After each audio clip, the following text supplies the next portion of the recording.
stripes and bright stars through the perilous fight. Oh, the ramparts we watched were so gallantly streaming, and the rockets' red glare, the bombs bursting in air, gave proof to the night that our flag was still there. Oh, say does that star-spangled banner yet wave o'er the land of the free and the home of the brave?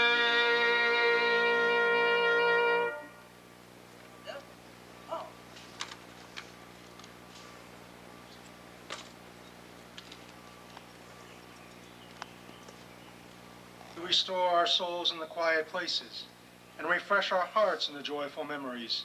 Bless this service that we might show proper honor to those who have served Robbins Air Force Base so well and so faithfully. Let this be a time of renewal in the memories we cherish of our loved ones and friends. May your spirit overshadow us to bring us comfort and peace, hope for troubled souls and anguished hearts. And together, help us to dedicate ourselves to carry on the tradition of service and excellence which these we honor today have given for the defense of our nation. We offer this prayer in the name that is above all names. Amen.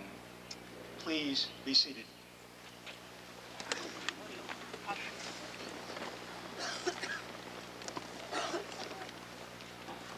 Good morning and welcome to our annual Camellia Garden Memorial Service.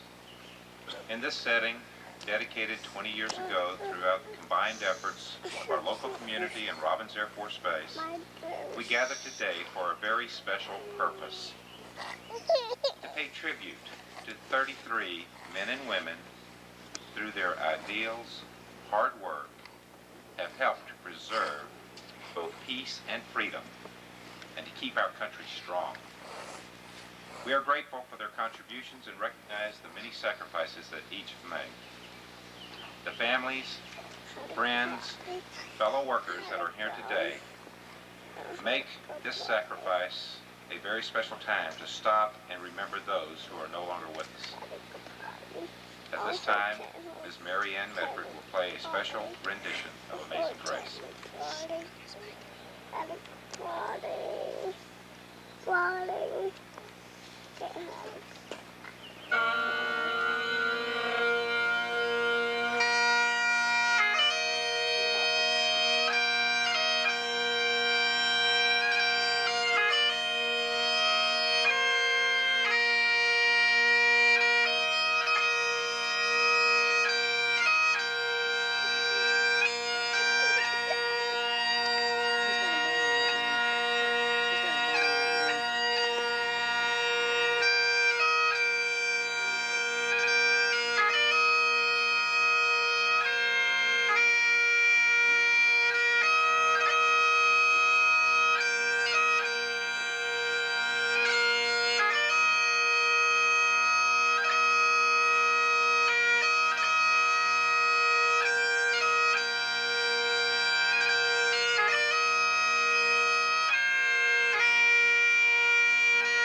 Ladies and gentlemen, it is my pleasure to present our speaker for today's service, the commander of Warner Robbins Air Logistics Center, Major General Rondell Smith.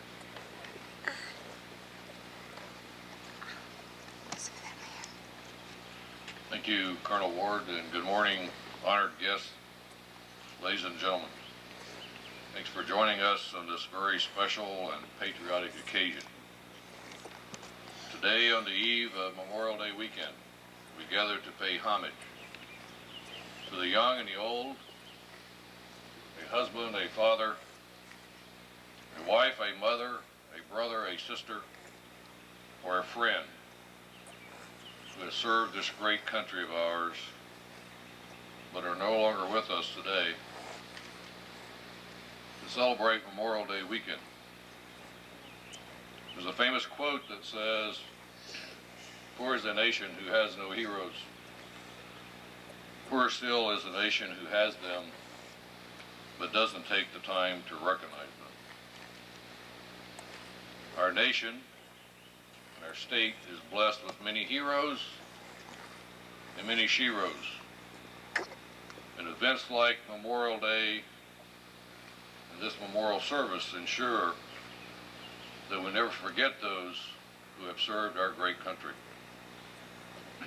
For it is truly those that we recognize and honor today and this weekend who have secured this very day so that we can gather here free and proud and gather here with our families and our friends. As you know, our country began this tradition over 100 years ago, right after the Civil War, as widows and mothers and children placed flowers on the graves of fallen Confederate soldiers. And so today, fresh spring flowers carpet our land and this beautiful garden, symbolizing new life. And I, for one, am extremely glad that America continues this proud tradition of Memorial Day, as literally thousands will gather around our country to show their love and respect for the countless men and women who have served and who have fallen. It's no accident that our Camellia Garden ceremony coincides with this national remembrance of Memorial Day, but in a fashion typical of Team Robbins Plus, we have formed our own tradition within this national recognition. So as we honor our nation's fallen on this special day and this special weekend, it is only fitting that we also pause to remember and honor those who worked beside us here at Robbins Air Force Base, and people who dedicated their adult lives to their profession, people who dedicated their lives to keeping our national defense strong. So today we'll recognize and memorialize our family, our friends, and our team members. And while they all came from different walks of life with different backgrounds, they all had the same values. And they all had one thing in common. That was love for and loyalty to their country. So just like those soldiers who gave their lives on battlefields, these individuals placed a real value on peace and paid their own price for the preservation of freedom. So here today, beautiful camellias surround us with new life as we honor our dead, because their death was not an end unto itself, but a new beginning, a reaffirmation and a renewal of the principles and values for which they so strongly believed. Each plant in this beautiful garden should remind us of the beauty of life, and it should remind us especially of the lives and the purpose of those proud men and women that we're honoring today. Their dedication to America also reminds us of our great obligation as a nation to our men and women who now serve our great country. America's young men and women who have joined the profession of arms, a profession that caused them to be associated with the unlimited liability clause. A clause that may cause them to also give their lives for their country. A calling of the highest order for America's young men and women. So we must never allow ourselves to forget the contributions and sacrifices and dedication of the heroes and the sheroes that we honor today. They made possible the birth of America. They've upheld our democratic ideals for over 200 years. And they made it possible for peoples of other nations to have their own independence and the right of self-determination. So by honoring their memory today, we keep alive their patriotic spirit and their hopes for the future of our nation, of their children, of our children, of their grandchildren and our grandchildren, and for all generations to come. So on their behalf, we strengthen our own personal commitment to preserving the principles that they so strongly believed in. So today is not a day for long speeches. Today is a day for remembering, and a day for memorializing. So as I close, let me share with you a verse. It was written by one of our nation's heroes. In Flandersville, the poppies blow, but between the crosses, row and row, that mark our place, and in the sky the larks still bravely singing fly, scarce heard among the guns below. We are the dead short days ago. We lived, felt dawn, saw sunset glow, loved and were loved, and now we lie in Flandersville. Take up your quarrel with the foe. To you from failing hands we throw the torch, by yours to hold it high. If ye break the faith with us who die, we shall not sleep, though poppies grow in Flandersville. And as we position ourselves to meet the challenges of the future, let us never forget the contributions and sacrifices of these great men and women.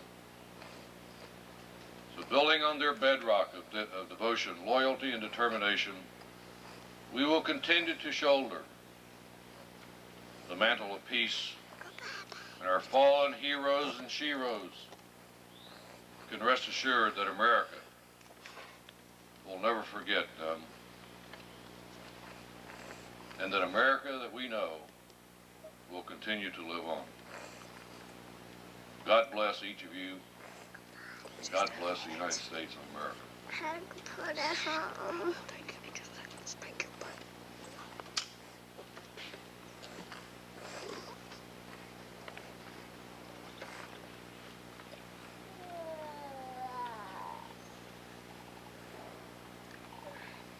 Thank you, sir.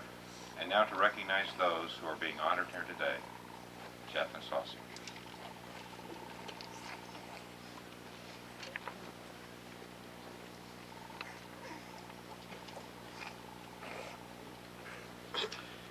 We are here today in this beautiful garden to remember our departed loved ones. Our gathering recalls the sorrow of their passing, but also provides an opportunity for healing the pain of their absence.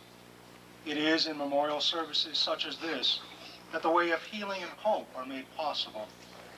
The renowned theologian Henry Nouwen describes the meaningfulness of remembering in this way. When everything is dark, when we are surrounded by despairing voices, when we do not see any exits, then we can find salvation and a remembered love. A love which is not simply a wistful recollection of a bygone past, but a living force which sustains us in the present. Through memory, Love transcends the limits of time and offers a hope at any moment of our lives. The greatest indignity anyone can suffer is to be forgotten. I recall an occasion years ago in southern New Mexico when I unexpectedly came across a neglected cemetery while retrieving one of my son's long drives in the left field.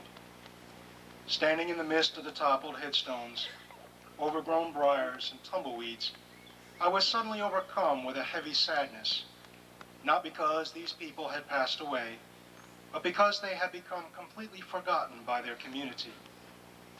Even the best of monuments can never adequately provide a lasting tribute to those who are no longer with us.